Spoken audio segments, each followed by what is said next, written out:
podcast studio on the planet because everyone else has got like these two chunky mics in front of them, and it's very parade. But this is organic. I think the only other better podcast spot would be from your bed. Indeed. Because I think that's what John and Yoko would have done. Live stream that. Folks, welcome to another Hotbox podcast. Tonight you're joined by myself, Buzz, Dan, Quinton and Jules. And we'll be catching up on what's a bit of news and a whole lot of gossip. Yeah, the news that isn't the news. Yep. And for you joining us from home that are like live now, chat with us. We'll chat back loads, we promise. So ask things, ask odd things. It's like every episode is a Ask Me Anything, I think, guys? Yeah, no, for sure. We encourage that. And we've been acting on every, I monitor it all week, and there's stuff coming through all the week. And somebody said, yeah, I couldn't watch it because it wasn't synced right. It was like jumpy. Sure, we're doing our best, but tonight we've done even more of our best, and it was actually 1 second out. The speech, and because some new software story that we got going. So now tonight with new software, we've got it synced. So when my lips move, the sound comes out the same. Holding fast. But I'm sure you guys will tell us, and I promise you, we're also always our own worst critics. We're very aware. But this is a growing thing, growing pains, Sure. We're glad to have you along for the ride. First story of the week. I'm going to be honest. I'm a bit Lesotho'd out at the moment. Hey, gentlemen. But yeah, no, it's been a big thing, Lesotho. Yeah, it's like, it's all the time. It's almost like the Kardashians of weed. It's just in the news. But a little while ago, we told you, so we went there. For those of you who have watched or haven't, please check. We did a live podcast stream thing from the top of a mountain, which was amazing. Epic. But the real deal was Jules, and full credit to him. He did a great edit and a great narration. But essentially, we captured the story of what's going on in Lesotho. And CNN, which is, I think, Cannabis News Network, owned by Sensi Seeds, Amsterdam. Yeah. OG, much love for these oaks. They always support. Brilliant. They've broadcast this now. Yeah, they put it out 2 days ago. They put a sting out last week of basically Dan's amazing footage with the gimbal thing. That gimbal the kids cool. coming down the road and the cattle with the bells and O's with their donkeys and these archetypal visions of what a European needs to see about Africa and fields of green, and the fact that everybody we interviewed basically said the same thing. We don't mind about licenses as long as everyone has a license, if they need one or have one. It was like, don't pick one over the other. So what we gave them was 6 gigs of footage for 4 days of work, got crushed into like 5 minutes to just get the quick points across, because that's what online media is now. The more you put out there, the more you've got to explain. So it's kind of hard and fast, this whole thing. But they were amazed at the speed, the dialects for the weed. Yeah. Oh, yes. Do you remember I was away and I had to text you what all of that, how do you spell all of this shit? Yes, I do remember. And it's a big thing on the edit because they've got these big words like Matekwani, and it's like... Loved it. And it's a great video. It's almost as if it's going to scare a European... Matekwani! And there's another one I can't even pronounce, and the Tarakope. Yeah. But maybe it's one of those things, now that the names are out there, in a couple of years, you're going to see some oaks going to have some Amsterdam, California strain in crossed with this, Yeah, Tarakope Kush, stand by. Like Mandela Kush and all those kinds of things. But Jules, you were saying there was also a story this week about, again, Lesotho, that there's now weed or concentrate being exported from Lesotho. Yeah, I just saw a thing now that was pushed to me by an American. Yeah. Overnight, and she said, "What WTF is this?" And it was literally 850 grams of extract is now in Canada, ex Lesotho. 850 grams, so that's basically a 1 litre Coke. That was the first one that's gone out, yeah. Well, I think if we can contextualize there you go. That's it's this 2 of much those. dab. 2 of those. Yeah, so that's now in Canada, and the Canadians are really good at going off about stuff that isn't necessarily true at the other side of the story, because they're so legal and so like out in the open about it. It seems like they can say anything. But I reckon if this is happening, and there's a whole bunch of people out there don't know about it, they're going to get to know about it pretty soon. They say in the document that they brag about land races that nobody knows about, or we're the only ones that know this shit as usual. I don't think they're extracting landrace because you need fields of green to do that. We've seen it ourselves. The yield is absolutely not particularly Come on, any good. guy that's growing it properly So, in the canats. I don't know, I reckon my level. money is on the fact that they're bringing in international genetics to make the medicine they want. So I don't know why and I don't know how, but you know when we said like a month ago, the only way they're going to get it out of there is to fly it out because the minute it leaves, it's illegal. So that's pretty much what they did. So moving on. But let's do the math quickly, Dan. Like to make 85 grams of concentrate, how much bud do you reckon you would need? 85 grams. Or how much did they make? 850. About 8.5 kilos. They had made about a liter. A liter. Extraction. So of that's the a liter. Yeah, it was 850. So it's about 1,000 grams. Yeah, it's about. That's what it is. It's I reckon it's literally just short of a 2 litre Coke. Yeah. Is what they made. Yeah, that's what they probably. You can put it in your hand luggage as a 2 litre Coke. Or if they're Canadians, well, I'll tell you the story about the time when the Canadians actually wanted us to get the BHO here, and they showed us the bottles of maple syrup shaped like maple leaves, tourist things with this fucking wax seal on and the whole thing.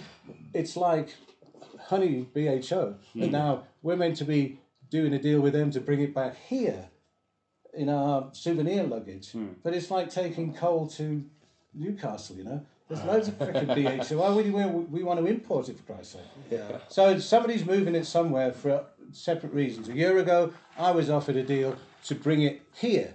And now, all of a sudden, people are banging their chests about taking it there. So... Because it's African race, it's African strain that's going up. People are going to love it. Yeah, no, it sounds pretty exotic. Yeah, they love it. So here we go. Maybe it's a bit of like you get white guilt. Maybe it's a bit of ganja guilt. No, it's like all this that we want ethnic land races. Wait until in the Montreal High Street dispensary thing after they legalise this shit. There'll be like Tarakope CBD fucking vape pen shit. What's this guy? Yeah. And they'll dilute this 2 litre Coke into like a fucking drum of the stuff and put a tiny little bit in this CBD thing and sell it as El Exotica. El Exotica. I imagine. I've got to wonder where that bit of concentrate's gone, though. Do you think? I wonder. Is it going to kids? Is it just for the sake of it? Is some motherfucker dadding it right now from Canada and watching us? Going, yeah, man. Hey. I think it must have gone somewhere official. I mean, it must have gone to some sort of company that wanted imported from here to there. There must be something legit about it somewhere because there's so many headlines about it. But like when we see other things exploding and imploding with international drug deals and stuff, it's all taken on a new meaning now, international drug deals. That is basically what we're talking about, is an international drug deal. But we're calling it the exporting of cannabis to Canada. It's a fucking drug deal. Yeah. Makes me mull. They've got the license to be drug dealers. That's all there is to it. So legitimise all the drug dealers by giving them a license and it will be completely normal. Everything will remain the same. Nobody will even notice it's fucking legal. Promise. Try it. No, trust it. For 3 years. Try it out for 3 years. What do you reckon? How many years? As a pilot project, say in... Well, couldn't be Joe... Marginalised community somewhere. Yeah. No, not at all. The whole country. Never mind. I'm a marginalised I'm marginalised when it comes to my cannabis use. I'm fucking persecuted. Okay, we run trials. 3 years. Yeah. 3 years. Yeah. And do we have green light areas anywhere where you can actually go and blaze, or can you just... I think you'd have to bring that in. You'd have to imagine blazing like in the park and the cops are right in the periphery going... This is a great point. Don't come out. Don't blow that way. That way. So we brought out our outcomes document with Fields of Green and that, and love to Brother Warren. I hear you all the time, brother. Now, he's saying as well, where do we start? Because if we put a leash on this thing from the start, it will never really reach the people. So should it not be a blank slate and work to something that we then leash? So should the approach be, here's a teacup, it is what it is, that's it, it's never going to change? Or should we be given a blank mold, blank clay to work with to form this out of? Because if we do put a leash on it, we might fuck ourselves inadvertently. You mean the leash of international interest? Well, in terms of regulation. In terms of regulation. Yeah, so if we collar it too hard early on, it may never get past that point. Or if it does, it's going to be a case of, a couple of bar under the table. I think we've talked about it before. It's like it's got to be the size of the operation. It depends on who needs to know in the end. Everybody that I know in my line of work just wants a back grow up. We just want to be craft marketeers. We just want to go on and make our kilo here and there and just leave us alone. Maybe you'd have to tell them in a tax code or something, that's what you're doing. But I don't expect to pay hundreds of thousands for the privilege of growing a weed in my backyard. But if you're doing exports to Canada, I'm pretty sure you're going to have some sort of much more legit piece of paperwork. Yeah, Well, just like any business. Before we get on to the next topic, maybe let's go around the table and be real with each other. Do you think it should start with a blank check of very loose to no real law that then forms? Or do you think it should start to something that's strictly controlled and maybe something more forms? I'd love to say, please, let's just go loose or whatever, but I don't think that the general public is even close to even going to accept that. It would never. I think what you would have to go is something a little bit tighter that is relaxed over time. It is the only way that it would happen. But a free market economy is essential for it to actually work. So it's halfway between Quebec and British Columbia. Quebec, the government has got 6 stalls for like 6 million people. Buy our weed or you're fucked. That's Quebec, but 2,000 Ks over there in the same country, in the fucking same federation, BC says we want as many high street shops as possible to bolster this economy. So that's all just political decision making, and I'm with them all the way. It has to be a free market economy because you can't police it, because it's an African free market, completely liquid scenario. You see, I think we have to take into account that we hear it so often, but this is Africa, and just by the virtue of that, things are going to be done differently. There is no question about that. And so those set of rules are going to have to be very Africanized. Yeah, I think it's going to just be so normal in the end. By the time it actually comes, people will have relaxed so much. Just like in Oregon, just like everywhere else. They had like 20 years to get over this shit before it actually finally got stamped legal. And so there'll be less and less busts, and people will be more and more brazen. They'll grow a bit more and stuff, and it will, I hope, end up being a free market economy. But if you want a place on a high street where you're serving food and shit, then it's the same health and safety stuff, and you adhere to business rules. Yeah. Except you've got a really cool, dank menu and not anything else. Do you want to be one of those? Do you want to be who wants to be a bud tender? Who would like to be behind the bar of a successful buttery? Yeah.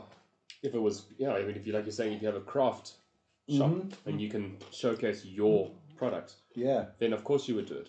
I wouldn't mind if it was something, if you were able to do that, have your own, make a name for yourself. Just be. And just like tasters at the supermarket. No, it's like when you go to the craft brewery. Like a piece of cheese on the thing. Go to a craft brewery or a craft cheese place and taste some of their stuff there. And if you like it, buy some and go home with it. And if you want to go to the spa and buy your weed off the shelf there, cool. And if you want to go a couple of shops down and buy it from the happy hipster, cool. The happy but hipster. we can't ask for... The keg and hipster. Keg and hipster. the I broke my hipster. Because that's the kind of name you oaks come up with. I'm watching hipsters. So that's enough of the boring. Let's get into some low down fucking Skinner. So Bradley's saying there's no limit to how many beers or ciggies he can buy. So why should something safer than those two have stronger restrictions or regulations? I agree. Maybe the possession of, but I think if you want to make cigarettes in this country, you'd have to jump through quite a lot of hoops to get a ciggy machine thing going. Oh yeah. And what was the other one? Beer. Hops are controlled by SA Brewers. SAB, So there's controls in place and they all work, but nobody even knows they are because they work so well. Yeah. So it'll be the same with weed. You won't even fucking notice it's been controlled because you can go and buy a homebrew kit and brew your homebrew and nobody's going to say jack shit about it. Brad hits it on the nail on the head there. We all unanimously agree that whatever the laws should be, they should not be more restrictive than alcohol and tobacco. Yeah. No, but I don't mean no. I'm like, yes, I agree, because... He's sort of bipolar or something. But WhatsApp and this difficult. But no, I agree, and because the thing is, alcohol is by far more dangerous. I mean, the work that we do through my NGO, through in a lot of these really marginalized and impoverished communities, you cannot believe the complete, when I say destruction that alcohol brings. I mean that there's families going, no, it's okay, my husband's on tick. Yeah. And they're going, oh, all right, okay, no, we can handle that. It's only tick now. But when they say no, he's an alcoholic, it's like, oh well, that's it. What are we going to do now? What the fuck? And alcohol is seen as this big demon. And what I'm seeing in a lot of these communities and talking with the guys literally on the streets, I'm gauging what they're saying about weed, because remember, in that kind of township environment, weed's always been kind of legal. You know what I'm saying? Weed's openly smoked most of the time. But the guys are going, you know what? We're finding that the guys are now starting to buy nice weed. And we're finding people that have got good weed, and we're bringing it in, and we're starting to enjoy this kind of stuff. And we're actually forming little clubs where the guys will go, they'll drive all the way into the city, into Cape Town, and there's a guy, and he's got this stuff.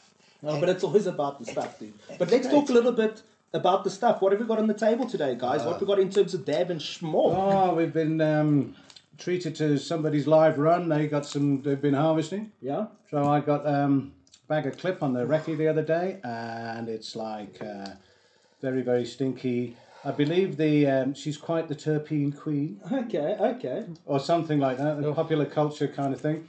It's like the John Platter's wine guide thing. No, it's a diesel of sorts, and it's a very decadent live run, BHO run, in the oven for 3 days. And I don't know. Try one. Artisanal, eh? Works for me, yeah. And it's cured all of my toothache, my back pain, and everything. It's been a very, very medicinal dab.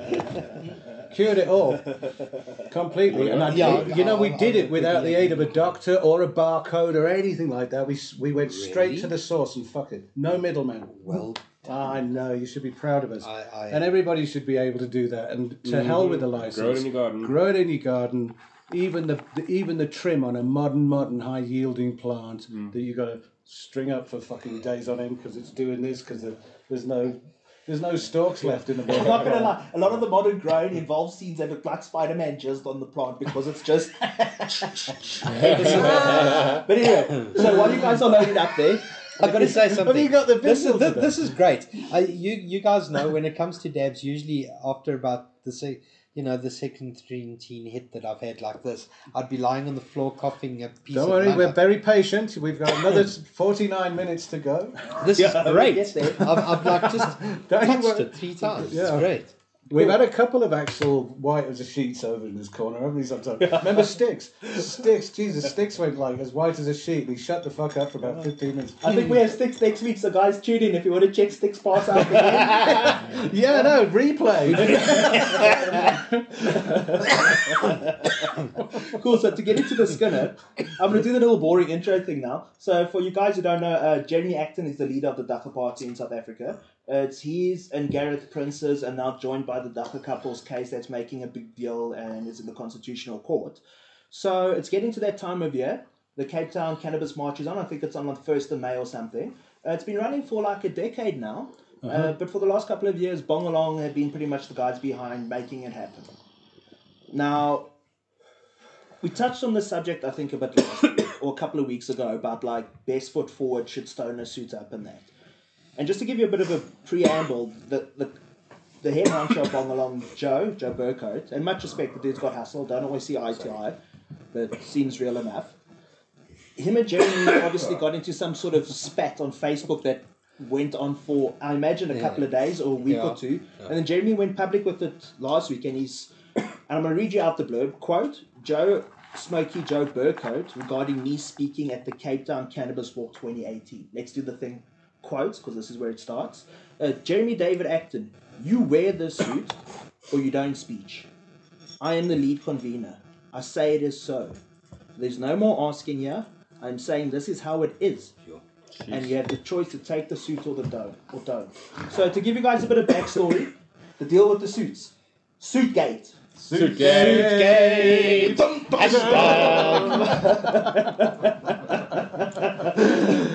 think it's a case of people losing their fucking mental luggage. Well, I put it into context. There's 500 comments in 8 hours, maybe. Yeah, this thing, special. This thing was special. Yeah, this thing went viral because it did like 583 comments in the end, so nearly 600.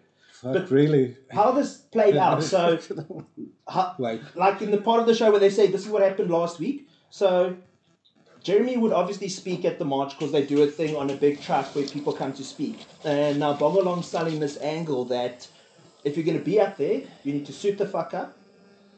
We'll help you get the suits. Hemporium very graciously stepped in to donate the hemp for these suits. But it sounds like it's going to be $6,000 to $7,500 a pop to get these things tailored. That's where I didn't realise, actually. I thought it was for all of them. No. Shit. That's for one. A piece.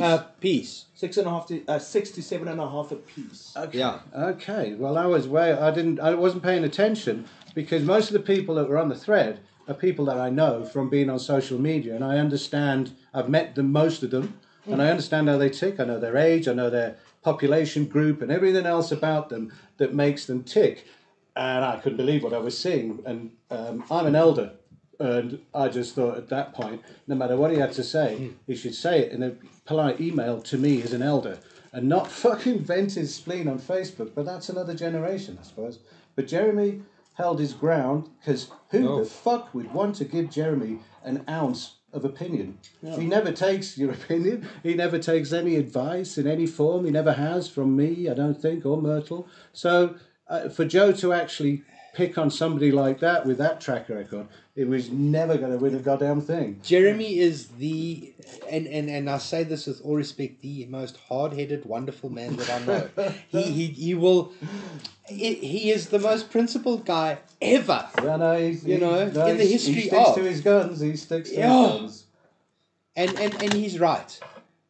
And I have to side with Jeremy on this, with all due respect to both parties. But I have to side with Jeremy. Fuck the due respect, mate. Say it how it is. Do you have no, you know what? I don't want to. You have to say highly controversial. No, highly controversial thing. You know what, Joe?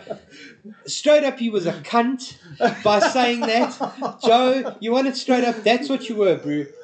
I love you, man, but that's what you were at that stage. Okay, you don't say that shit. What about the backstory of maybe Joe's lying on his back, getting over a pretty fucking hectic accident, as far as I can gather, and he's bored to tears in the realm of opioid medication from the man, and his body's rebelling to all of that with weird thoughts of suicidal tendencies and shit, whatever. And he just so happened that he woke up one morning and he thought he was Mussolini. Because he fucking started fucking... how do you know you're Mussolini? The guy in the next bed told me.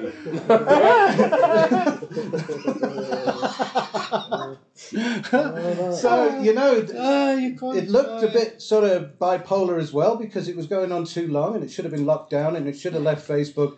But everyone got quite enthralled in it. Because the bottom line is, there's only bankers and lawyers wear suits anymore. The rest groomsmen. If you have a wedding. What the fuck's that? A wedding. Literally, it's like 7 grand fucking No, but that's just that's keeping up with the Joneses shit. We had to go to a wedding with fucking jeans and a white shirt.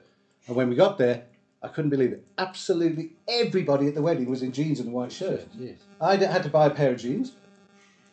But also, long story. Anyway, what was that about? Devil's advocate in the house. Devil's advocate. Yeah. Joe. Dan, what do you think? Do you think it was not maybe a bit of a faux pas for Jeremy to go public with that thing?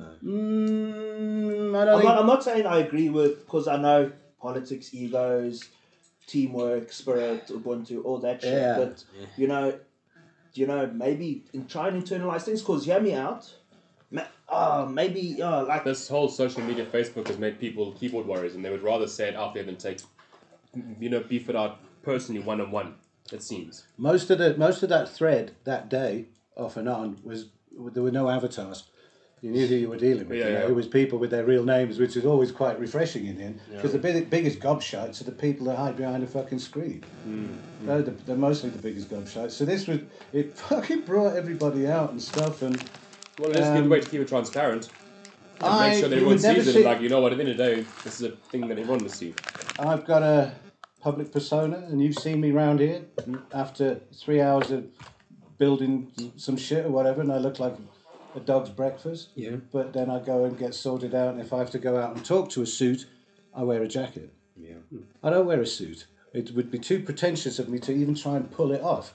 People can. They've been doing it. Some of them have been doing it all their lives, and they put on a suit. But most people that I see in a suit that never wear a suit, you can tell immediately that they don't wear fucking suits. None of them fit. No, it's a special thing, a suit. And to have that tailored for 7K, that was one thing. But why don't we just get a nice leprechaun green jacket and some slacks or some fucking chinos or something? It's like it's formal about it, yeah. You know, if you want to get a bit mainstream. But a fucking suit thing, it's a little bit like Schindler's. Yeah. No, it's like... But you get the, like, if we look now, you've made the point exactly though, Jules, and I think this is where Joe, I think this is where you maybe stepped wrong a little bit, is that just like we don't always fit in with guys in a suited environment, when you come into what is traditionally a counterculture, Sure. and also SA has a 99.9% problem of poverty, where guys would have to save a year for a $6,000 suit if that's what their heart desired the most thing, or even 10 years. It would take me a year to save for something like that. So you're trying to introduce a suit into a traditional environment of not suits. You should just come as you are. Jeremy has his suit, that's what he does. He wears his blue jacket every single event, that's what he does. I love that guy, You come with these awesome design and all sorts of funky kinds of collared shirt with a short sleeve, that's what you do. Other people will come with a nice big hat. Why do you have to be the same? Let's identify ourselves for who we are. Come on, let's not... You must all look the same to be able to talk to the public. Who the hell do you think you are? Honestly. What about the train of thought that was coming from one direction that said, we don't care what he wears as long as it fits? Yeah. Because he's quite good at wearing ill-fitting clothes, like 3 times too big or 2 times too small. No, but let's not fashion police, Jeremy. So no, but you know, if you're gonna be smart, all you have to do is have something that fits, and that's it. Okay, but he's absolutely right in his conviction to come wearing the suit that he chooses, and I can't wait to see it because I presume the march is still marching. Yeah. Yep. I haven't heard otherwise, so guys, support it. Check Saturday the 5th of May. Saturday the 5th of May. It's that first weekend of May. It's on Bogolong's thing. And there's one in Joburg as well, I believe, starting from Mary Fitzgerald Square. I don't know. I haven't even got to that. We're trying to get to 420. 420, D-Day 420. We're going to do 420. Put it in the background there so the camera can get it in the back all the time and imprint it on people's heads. I'm like either way. Wasn't judgment due now, 31st? Jeremy's judgment's been... But we spoke about that last week. Tune into last week. Tune into last week and we'll tell you in minute 36, we haven't got a clue. Yeah. Spoiler. Spoiler. So, yeah, it was like, my last thought on it is it was that whole bunch of the attitude of you will conform. Yeah, no, that was rude. And I think if you go look at the comments, you guys are welcome to it. It's in the link, I think, or whatever. Go check out the comments. It's unanimously, it's like 99% fuck Joe. And I feel like it's also hard because Joe is also learning. We all make our mistakes. I make my mistakes. You've made your mistakes. You've made yours. Joe makes his. We've never been in this territory before. I've made some pretty big mistakes, but they weren't on Facebook with 500 comments. They were being whiplashed around an email system of keeping yourself to yourself, really. Yeah. That's, you know, if we have an organisation that plays our hands closer to our chest than others, then so be it. But I wouldn't air my dirty laundry about anything, but I'm always one step ahead of the game with a jacket.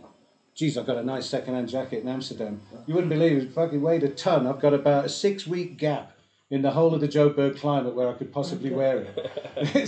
It's like it was 300 grams, a Hugo Boss jacket. It weighs like 5 kilos and it's a beaut and it fitted perfectly. And it's blue. You fucking DA supporter. I know. So, you know, if I get asked to speak, at least I've got like the top half. Yeah, whew, you know what I fuck with these guys in Cape Town, eh? No. You will. Okay, I will. It looks like a bit of like social media suicide down there. And the chick that helped me in the second-hand shop was from Cape Town. Can you believe it? You can believe it. It's a small world. It's too small for me. Cool. Next news story of the week. Moving on. Suitgate. It feels like we're back into the Canadians. It's like we just can't break up with them. It's like Canadians and Lesothans. Is it something? So, border jumpers. Story went around this week. basically they announced it last week.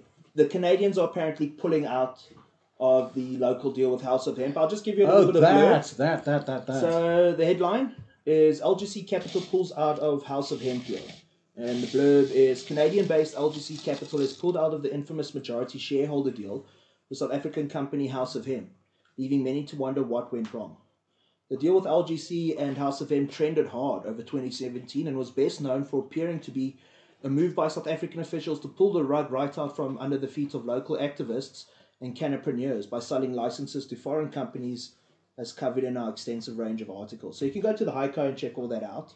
But basically, they issued a statement, and what the head honcho of LGC said is he dressed it as these guys couldn't get a license. They said there's a license, there's not a license, so we're going to take our money and we're going to go somewhere else. And it's like Jamaica and Italy and fucking everywhere they say they've got interests. But they basically said they called House of Hemp's bluff and no deal. Jeez, that's quite a tremor in the community. I mean, we all thought that she had it. You know? That's been the pitch. Like that was the image that was put out there. Obviously, there was a lot of controversy. People asking, where is all the time. The way I read it was the Canadians said, "Oh, we didn't know it wasn't medical yet. We were told it's like we thought we were going into a medical environment, therefore we could operate. But seeing as we can't operate, what's the point trying? So we're leaving." But what if the Canadians on the other side of this really dodgy deal, because 60% of House of Hemp is actually 60% of absolutely nothing much. There isn't anything. Never was. So maybe they found that bit out. But what if they're doing the same on the other side to House of Hemp? And House of Hemp are going, ding, Canadian dollars. But they're absolutely baseless. And they're just like a fax machine in Seattle. Not saying they are. But just look at the pump and dumps and stuff and everything else, two sides to the story. It does feel like a Plan Die 2.0 almost. It's a little bit Plan Die and just being something you're not and getting the dollar signs in the locals' eyes and stuff. And I remember a Cannabis Queen of the South post on her Instagram feed, on Tandeka's Instagram feed. Yeah. And she was banging her drum about that deal. And now, after all these years, it's time to make real money. Yep. Unquote. So I think it's going to be quite hard for her to get another type of foreign investment after something like that headlines. Maybe not. Maybe it'll do her good. And now she's out there, but it's all it's all the future. It's going to happen a lot. So I was in this meeting that I'm not going to say much more than that, but. And you weren't listening to private conversations of anybody. No. This was not a private conversation. This was a meeting, and let me put it this way: from the MCC side, they didn't really say much when that subject came up, because obviously the subject did come up. Somebody in the meeting brought it up, and the chap from what about Canadian interest? Well, yes, and Tandeka, and the guy looked and he specifically, goes, yeah, cool. And the MCC was like, well, she's had her day, sort of thing, and yep, there we go. Yeah, look, she could have played at another game. She played at the game she did. She and I will never see eye to eye. We're wrong. We're different completely. Our motives are different. Oil and water. You saw oil and water. Yeah, pretty much. We've had our moments. As I don't know, maybe you were in the room once. No. Maybe I was behaving myself in that room, but one room I didn't. I'd had enough, and I've videoed it, and I've got some video footage of the doctor getting really pissed off. Yeah, I also wonder, maybe we all had our part to play as well by shouting so hard. Because also, I don't want to get caught up in the momentum, because I see that at the moment of hating someone for the sake of it, or loving to hate someone, so you just hate them. So I don't know if there's going to be any form of reinvention. I don't know what House of Hemp's deal is, but I think somewhere where there was a bit of interesting comment was, and I'm not going to get deep into this, I'm not going to quote, but basically Bobby Greenash stood up this week and he said, look, all you haters, on Facebook, it was a Facebook post, and it was like, check all you haters.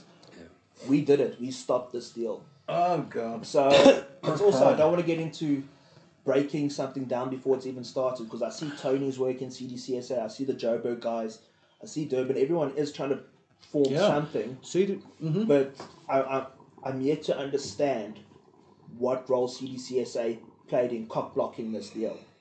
Oh, I see. I doubt any. Because that's the claim to fame at the moment. Oh, I see. We couldn't, because it's like the weird kind of spin. It's like, hey everyone, we're going to get licenses, and then the moment it fucks up, it's hey everyone, we stopped the licenses. Hurrah! It's hurrah in each situation. I'm not sure what to believe. No, it's all. Because also they're saying they fucked Tandeka and House of Hemp, but House of Hemp's a member, or Tandeka's a member of CDCSA. So that would be a real cunt thing to do of someone who's a part of your organisation. I don't think she's a member. No, she's a member. No, and Zalu's the treasurer of the KZN CDCSA. And that's what they're running with down there, and Bobby's part of it. So there's that KZ faction of stuff going down. I can't bear to look. It's but too complicated. But the CDCSA has definitely got a future, and there's definitely a part that it must play in legalisation, because it does the same with tobacco in Zim, and it does the same with mealies all around this country. As a cooperative thing, all those silos in the Free State, like we said before, take your weed here, we'll weigh it, you pay, there's the tax at source, go home with your wedge. Do it as many times as you like if you got lights, but here's your yearly harvest, whatever. Isn't that quite simple? And then again, it's like... It's a lesson to all the people that want to come to South Africa to try and figure out what's in it for them. Because at the end of the day, the climate around here for all of that is there's not much foreign investment very interested in any of South Africa at the moment. Foreign investment is actually being scared off right now. So it's weird that there's companies vying for position for weed. It's the only thing that they are somehow. It's the weirdest thing. Because the statistics of people leaving or putting like big deals on hold, internationals bringing money in, as I believe. Just looking at a Twitter feed, it's like fake news, fucking bullshit. Yeah, maybe this was all just a case of fake news. Maybe it never existed from the beginning. Who knows? But I've seen her, and I've seen him. But not in the same room at the same time, so maybe there was something going down. It's the lizard people. I don't know what to make. Myrtle wrote the CDCSA into the desired outcomes document, and it is a vital part of it. She spent a lot of time on the phone with Tony the last day, and he's amped about it, and he's got a sub-cache of people in the Western Cape that getting the outcomes document to everyone, because at the bottom, folks, it's not our opinion. It's a collation of every single thing we can think of to try and make it legal. Every option there is around the world. And at the bottom it says, discussion document. Yeah. So don't tune us that we're trying to get it right or wrong. We're not. We're trying to offer up the suggestion. And there's loads of cool pictures in it as well. Yeah, and I think what we've said in the outcomes document is we're not saying this is how it should be. We're saying these are all the dynamics you should be thinking about. Yeah, right. When you decide to make these decisions. Yeah. Here are all the angles. Truly. And it's 40 pages, and it's quite an interesting read in the end. And we took it to the UN and handed it out to the people that mattered, and they got back to us. And you know what? It was a document that did have loads of cool pictures in it. It like lightened the whole thing up and made it a bit more infographic than like a policy document of this is how we should think it should be. So we've already had one comment. There's the famous picture that Myrtle took when we were doing police in helicopters in the Eastern Cape. And there's a kid with a big bushel of weed, picking in like this, barefoot, big bushel of weed over his shoulder, and he's traipsing it up the hill, and he had to stop every time to hitch his pants up when they go barefoot. Hitch his pants up, nothing fitted. And he looked behind, and Myrtle got this picture, and he was taking that home as fodder for the livestock. And somebody said, you can't be putting weed and kids in the same context, in the same thing. But... That's the point. Life, yeah. That's the reality of his life. He went fucking miles to get that bushel. Yeah. It's not anywhere near the kraal anymore. They're too shit scared. Because they'll just fucking spray the kraal. If you're going to grow the weed, at least keep it away from the fucking kids. But they never came back. Because they never came back since the court injunction, bulls in their court. Don't know, but it's like another Fields of Green epic thing to deal with every now and again. But glyphosate is not flavour of the week around the world anymore, so they've put the brakes on. If I can though, I'd like to touch, so we've spoken about this whole Joe thing and Bobby thing, and I'm going through it a lot as well at the moment, is like navigating this path of egos and politics. So I'm just going to say, here's the nerve and I'm going to fucking touch it. Like, what are your guys' thoughts? Come on, Dan, you're still going to have to, like, step in here with this. But, like, what are your guys' thoughts about these issues, about these public things, these spats? Because my feeling, and this is what I'm learning, is that we're all trying to find our identity within this cause. Again, I said it earlier, this is new frontier for all of us. So we will make mistakes, we'll do things that maybe we'll regret 2 days later and that. But what do you guys think about, like, Bobby and Joe? Think it's a case of just trying to find identity, or is it just too convoluted? Would you guys prefer it if it was just simpler? No, I think it really just boils down to ego, like straight. And all of us have got an ego sometimes. Come on, we all do. It's part of who we are. But I think that sometimes we just really just push those things to the limit, because once again, this is new frontier. We just want everything to be just so perfect. So in a way, yes, I can see where Joe's coming from, but you still don't take on a man like Jeremy. You know, an elder, hey? I think it's an age-dependent thing. He's an elder. I was probably the oldest person looking at the thread, and when you get to even 60-ish, you start knowing a thing or two about the pattern of human nature, and you see the age difference here, and the track record of having him around, and knowing him and knowing the psyche of it all. It was just like having a hologram in the house live on a feed, you know, and you could visualize them doing it. Watch the book go. Yes. Going past. So listen to every comment. Yeah.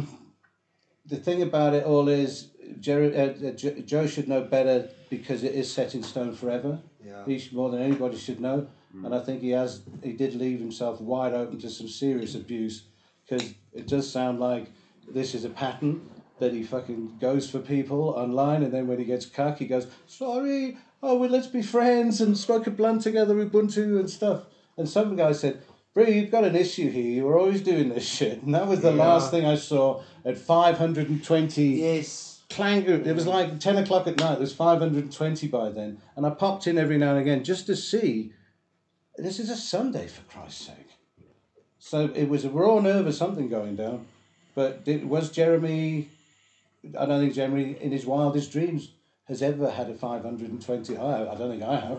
No. We've had some serious fucking serious comments in the old days when like Andre Duplessis even came out of hibernation, did you see? But he's been banned from that site, so all I could see was reference to Andre, and somebody clipped his comments all the way out all the time. There was a whole lot of blocking going down. So, on blocking, all fronts, Oaks be blocking. Report Facebook account, fake profile, all that shit went down. Yeah. Completely. 500 and it's nearly 600 comments. Full on. Yeah, I think like we got any good comments, because we all like rambling. Bradley Murray, think twice, post once. Top man. Yeah, really. I'd say toke once, post never. Right. Yeah, waffle. Yeah. The hairy farmer.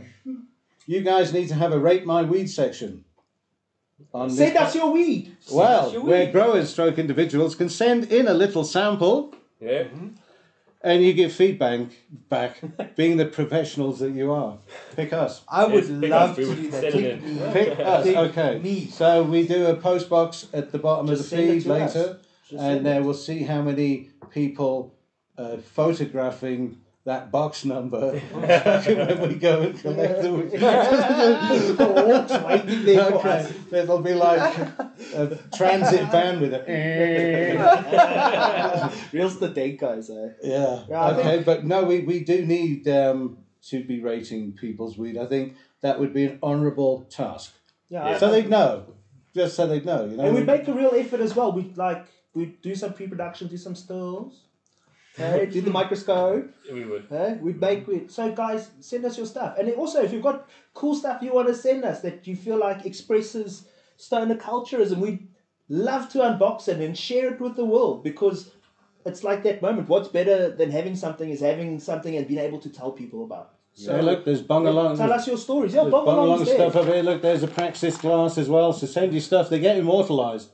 Yeah. Jesus, like 20 years of old pipes and stuff up there. Look at the paraphernalia. just to ignite I may have an smoked illegal 1 or 2 of those. plant. Isn't it bullshit? It is an illegal plant, and look at the things people have invented to be able to put it into their lungs. I defy you to see a tip user with a shelf like that. That's what Free the separates tick. us. It wouldn't be a shelf. Right. So to get into Where's their attorney now? Curry Kruger, sup guys, baby almost here. Thanks and congrats. Last time, okay. Keep up the good work, Curry. Your baby. Yeah, that seems like ages ago. Are you sure she's still pregnant? That seems like long ago. You know best. Where's the smoke, guys? Ras, Warren, Yellow Man. That means that every time someone asks us where the smoke is, we've got to have a round of dabs. Oh, okay. 1 gram dabs. We'll slowly make the rules into this in the podcast. While you oaks get it pretty hot in here, let me get into our next story. So this was a story titled "Do Terpenes Bridge the Gap Between Art and Science?" Oh, you're doing that. Let's get into the blurb a bit. Yeah. So the story tunes. Cannabis classes are coming to the Institute for Art and Olfaction this summer. Los Angeles, California. Terpene Experts founder Oren Cohen will be teaching the first workshop dedicated to terpenes at the Institute for Arts and Olfaction in Los Angeles this summer. Introduction to Terpenes is a primer workshop exploring the origins, profiles, and uses of common cannabis terpenes. The goal is to introduce students to the mechanics of aroma development in the cannabis space. And the course will be blah, blah, blah, blah, blah, blah. And then the quote, their pitch is, flavor and fragrance creators in other fields are experienced in nuance and scent formulation, but may not know much about terpenes and how they're used in cannabis. Meanwhile, cannabis professionals and enthusiasts may know about terpenes, but little about the art of olfaction. Education and exploration can bridge these worlds, which is vital as the cannabis industry expands. Yes, bro. So they're saying it's all cool, there's science in it, but they're saying maybe there is an art to retaining that terp profile in the plant. It's like being a chef. There's an art to doing it the way you do it and the way to pull them off a certain way. It's a science. No matter what, it's a science. Every single person that is sitting here can do it. To the book.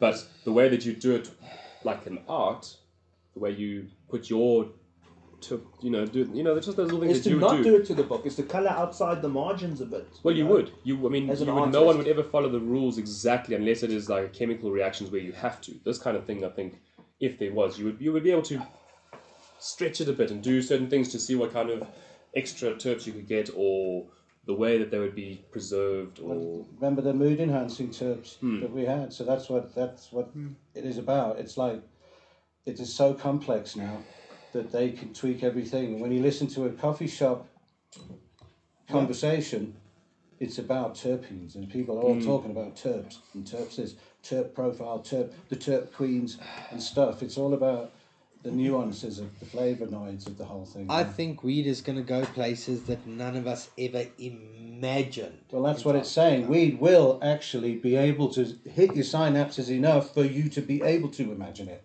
Look, I can imagine it. There it is. There it is again. Weed eagle. Are you sure I it's can legal? completely imagine it.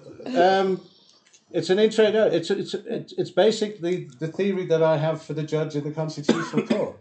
It's that part of cannabis that unlocks the creative part of my brain, or anybody's brain, or unlocks portions of the brain that aren't ordinarily unlocked. And it's a different thing to be on cannabis. And I'm sure if there's like 100 different terpenes, and one of them's black pepper, and one of them isn't, the other one's lemon, and the other one's citrus, and the other one's pine, etc. And they'll tweak all of these. They do it in a vape shop. They put a whole bunch of stuff in a vape shop for people to check the dripping.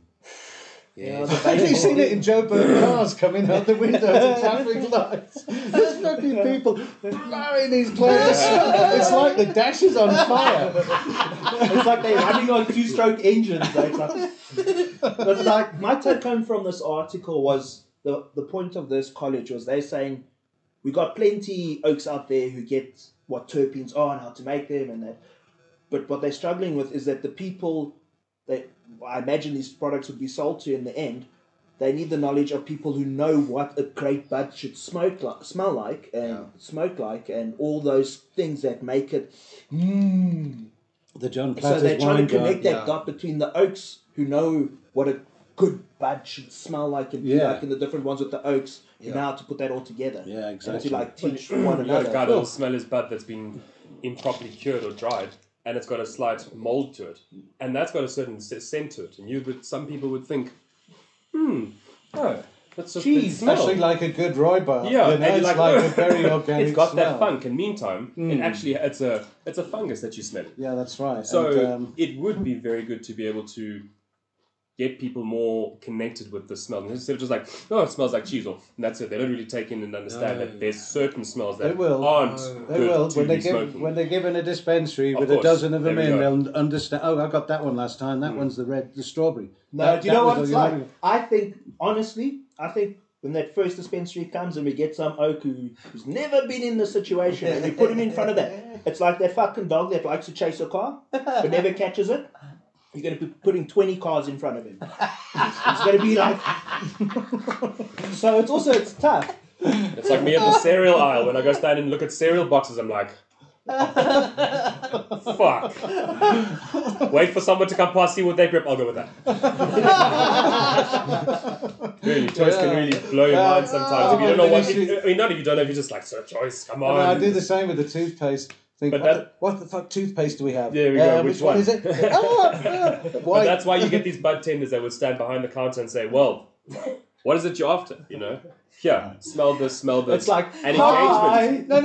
What is it we after? My wife and I would probably say something that doesn't let us forget what the fuck we went to the shop for in the first place because we never come home. So that's what it's like, so what do you have for them? No, tick nothing off the list. And there's nothing you can eat either. No! Oh, God. What do you want to eat? I don't know. That was a really cool... I'm glad you got to that one in the end. That was a couple of weeks ago. The creativity bit is the bit about your consciousness that a scientist can't quantify yet. Yeah. That's a lot to do with that article. And the bit that they now they can quantify, there's 0.78 micrene terpene per blah, blah. Yeah. But what is it about consciousness that... How does it affect it? How did it affect that? We know how much there is, but what did it do? They don't know what did it do bit yet. They know what it is in like the gene. Because maybe have you seen the thing with all the stripes and all the different colours of the full on like Steep Labs? You know Steep Labs? Yes. Fuck Steep Labs. Steep Labs Very, report very is an infographic of your weed inside out. It's amazing. It really is good. With colour charts and stuff. Okay. Yeah, that's where we want to be in the end, and that comes with the check at the bottom. It said, right, that's what's in it. So you know the next time. Maybe you need something that's not in it. And it's like a self-medication thing, because don't wait for a doctor to catch up. They haven't even started being taught endocannabinoid yet. Nothing. So we're way ahead of the game on that. Just ask people who smoke weed, please.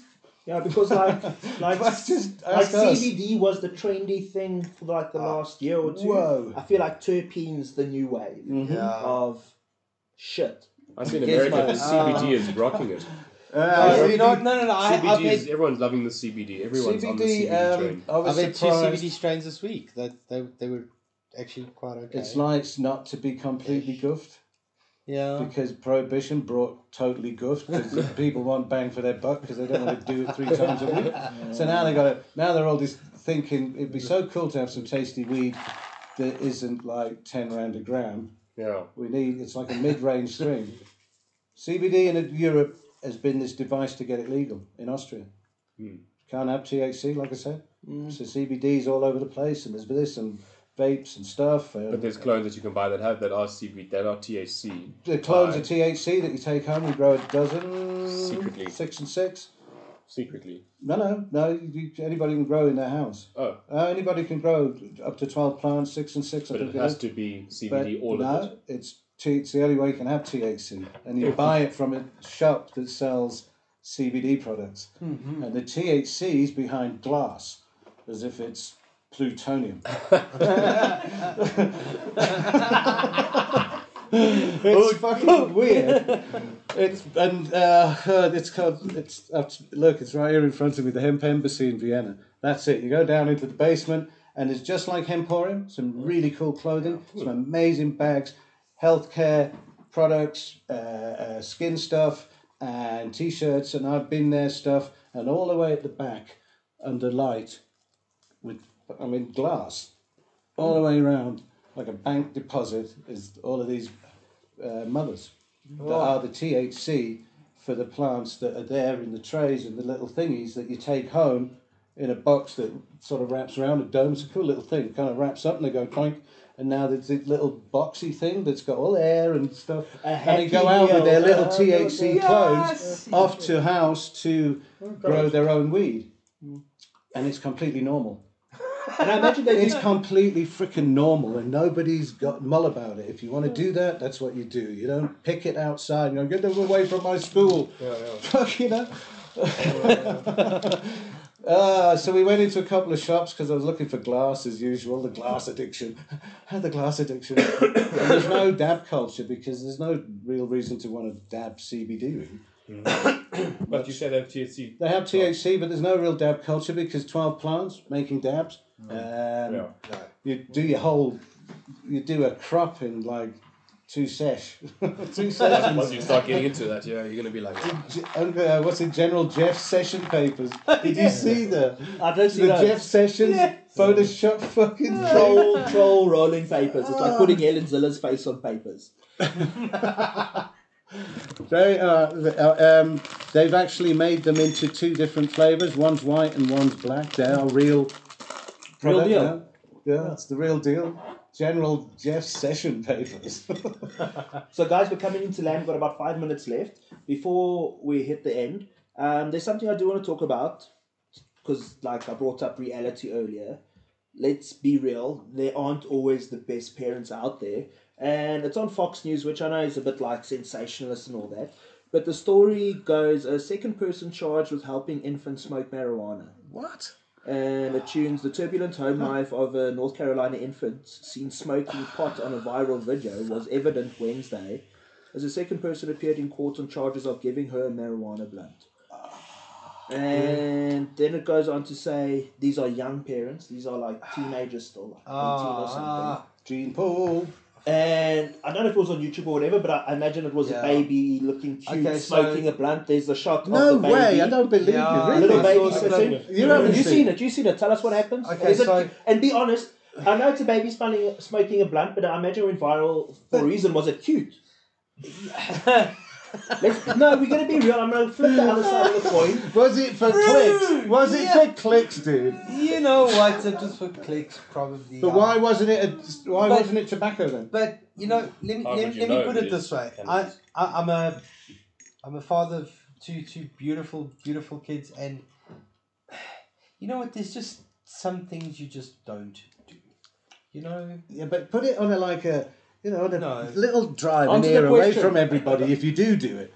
Don't put it out there. Yeah, you know. To try and get some clicks at the kids' expense. No, the point is to put it out. Why would you do it if the point is not to put it out there? Right. Well, that's the whole culture of the world now. Sorry. Why would you do it if you're not going to film it? What's the point of any... No, you're absolutely right. In that respect, that's how it is now. People are out of control with it. Because those 2 people who've just had that baby have never had a day in their life without being on social media. In this day and age, it's like they're only 20, so it's like 40 years old now. So they're in it. They've been on a camera every fucking living breath of their entire lives. Yeah, you know exactly where they've been. They don't even know that they're too. Maybe they ran away in a fucking pink Cadillac to Arizona and got tied up there because she was already 6 months gone or something. Let's ask the hard question, Dad. Do you think so? What they did is there's the shot of the baby and they put the joint in frame and the baby goes. And apparently exhales and looks off into the sunset or some shit. But Dad, do you think that is abuse? Is that child abuse? Lose your kid situation. If they put the joint in the kid's mouth. They put the joint in the kid's mouth. Yep. In its mouth. And then it puffed on the joint because it breathes. And it's just copying what obviously sees every day, but for you to invade someone's privacy anyway like that and just put it into his mouth to make him smoke. He doesn't know what he's doing. Yeah.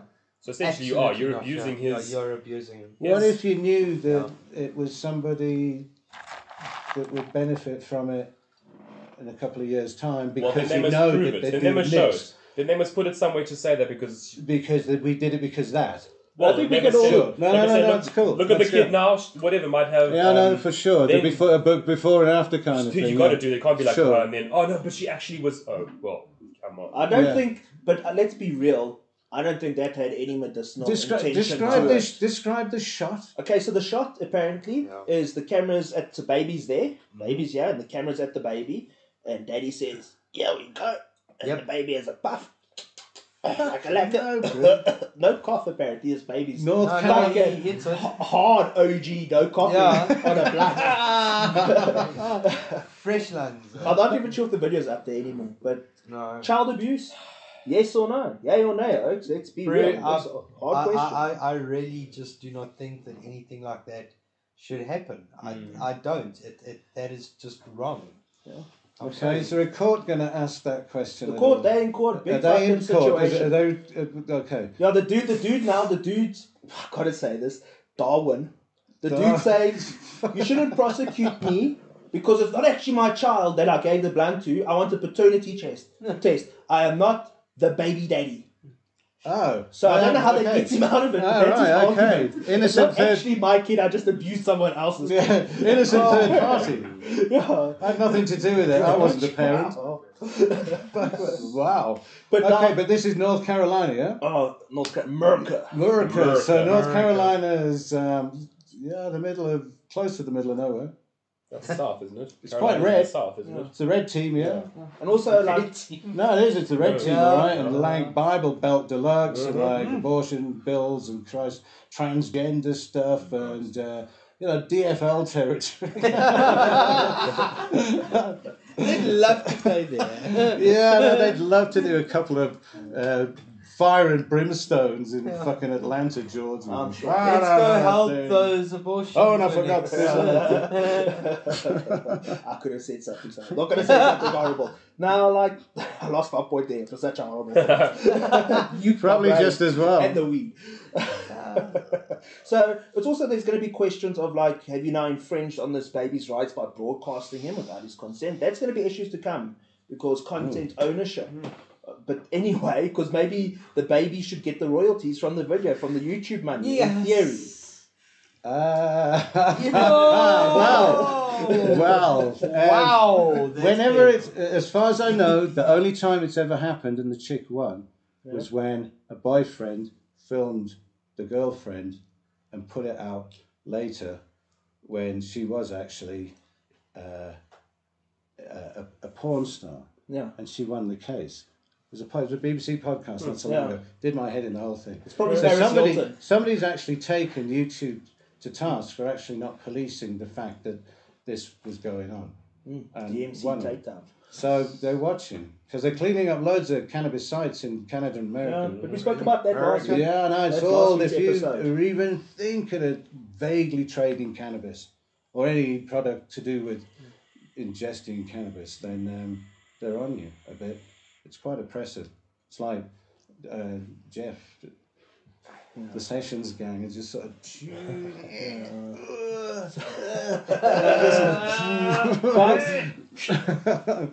Wheels ahead in the ground, about to exit this joint. I think the take-home message from that segment was just say no to blunts for babies. Yeah, no, completely. No, Kids don't. because I know we all had it as lighties. But we should follow the story till the baby has an opinion, a legal age of something, and then we as get soon as some. he or she's like 14, sue the ass off your parents because it's going to do your head in for the rest of your life. Or maybe the baby had this complete switch on to the power of cannabinoids, and it's like supercharged for the rest of its life, and it may end up being one of the greatest African astrophysicists we've ever known from South Carolina. I think we'll see it like 20 years from now on the Dr. Phil show. Or Jerry Springer. Jerry Springer. Yeah, no, Felicia it will be. Barbuza Shuttle. And it was Fox. Did we end with the Fox News? We end with the Fox News. Back to the studio. So we're coming into land D-Day. D-Day. Tickets, D-Day. D-Day's. Big fucking deal. Every week it's like growing. It's more legit. Mm-hmm. Yeah, no, we've done D-Day. Bought our tickets. Lekker, legit. big recce yesterday, all the main players, the security and stuff, and it's all going according to plan. It's a big day out, quite a lot of logistics, but we're, come to the party, please. It's becoming quite legendary. There's lots of social media traffic about it. Lots of people tagging people. But traditionally, we're really bad at converting those onto online tickets. Yeah. I think most Joburg gigs are. Joburg folk, they leave themselves open till the last minute because stuff's going on. But we've got a completely unique day out, so we don't really see we've got any particular competition. Yeah. The Dome's got traffic. The Dome's got WWF. Oh, fuck. Really? The Dome's got WWF from 10 o'clock in the morning. WTF! So if you're outside WWF and you've had enough of chicken lank oil oats, come have some oil. Come smoke a blunt with us. First 200 people through the gate get quite a cool lucky bag going on at the moment. It's all growing up in stature and style, the lucky bag. Yeah. 200 wake and bakes on us, so if you get blazed up, there's a twist to the tail. Because of the architecture of this whole gig, there are no passes out of the park because it's a traffic issue. Yeah. We've got to be very proactive with getting people in, and we can't have oaks nip into the shop and shit and stuff. You're in, you're in. Your car's in, you leave, you leave. Yeah, this is Alice in Wonderland ship. Once you're down the Dabbit hole, down the Hey, Dabbit hole. the Dabbit hole, down there in the Dabbit hole. No, we got a couple of surprises in there. Dabbville, North Carolina. Oh, we've got so much surprises. It's like the carnies coming to town. But guys, please like, subscribe, share. Why don't we get a couple of dolls, couple of plastic dolls? Guys. Joint at the gate. When I did that for Joint dispensers in cleavage. No, say no to exploitation. Guys, please like, subscribe. We'll be around next week. And again, tell us what you want us to speak about. We'll talk glorious shit with you. And if you want to send us a whole bunch of bud to get blazed, we'll do it. Somebody has to. In high Bye.